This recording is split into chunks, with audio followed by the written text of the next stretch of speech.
If you are a FNaF fan, you have probably heard about the famous FNaF ransomware videos on YouTube. A ransomware is basically a FNaF virus.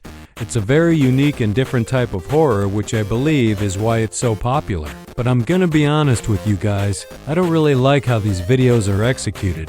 Most of them are just overly saturated FNaF gameplay footage with loud and obnoxious noises, which isn't realistic for a ransomware, and it also fails being scary. I thought ransomware videos were just always going to be disappointing, until I saw this video. FNaF Weird mobile port is, in my opinion, the best FNaF ransomware video on YouTube.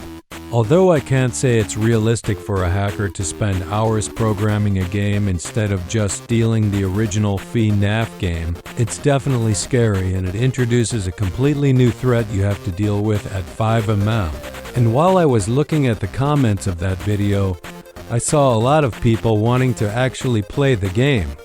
So I thought to myself, what if I make it a playable game? It can't be that hard, right? There were just two small problems. I don't have a computer. And I don't know how to program either, so how would I even make a game? Well, when I was a little kid, I used to make a bunch of clicker games on a mobile game engine, but I wasn't sure if it could handle a FNaF type game.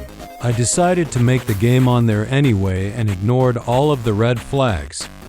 The game actually worked, but when I compiled it into an APK file, it broke. But this was not the end. Instead of moving to a different game engine, I just moved to a different version of the current game engine I was using. And guess what? It actually worked. The game was playable and it could be finally shared with others. The download link will be in the description. But now let's talk about the game itself. The main menu is relatively similar to the original, with the only noticeable difference being Freddy. Since I felt like reusing the assets from the original video would be lazy. Skipping over to the actual gameplay, I had to make one crucial change for the game to work properly. And that change was that instead of your power percentage being invisible, it simply does not exist. But that makes the game too easy. I can just lock both doors and win. Obviously, I knew this was going to be an issue, so I made it so only one door could be closed at a time.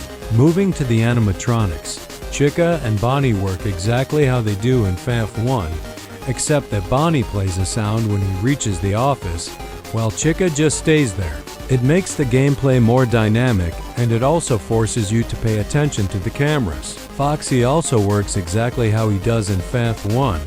However, due to the video not showing any of his attack phases, that is, if he even has attack phases to begin with, I just made it so he would sing before rushing to the office. Freddy is the only animatronic that is actually unique and different. Every now and then, Freddy will start laughing. When he does this, you must pay attention to the camera buttons. They will change depending from which side he is coming from, since he is not visible at the door. Closing the door on him will make him go back to the show stage. That's pretty much everything. I won't spoil FNaF for you guys. If you want to see what it looks like, go play the game. Also, special thanks to these guys for testing the game. I wouldn't be able to make it without them. Low taper fan, low taper fan. The meme is mindset.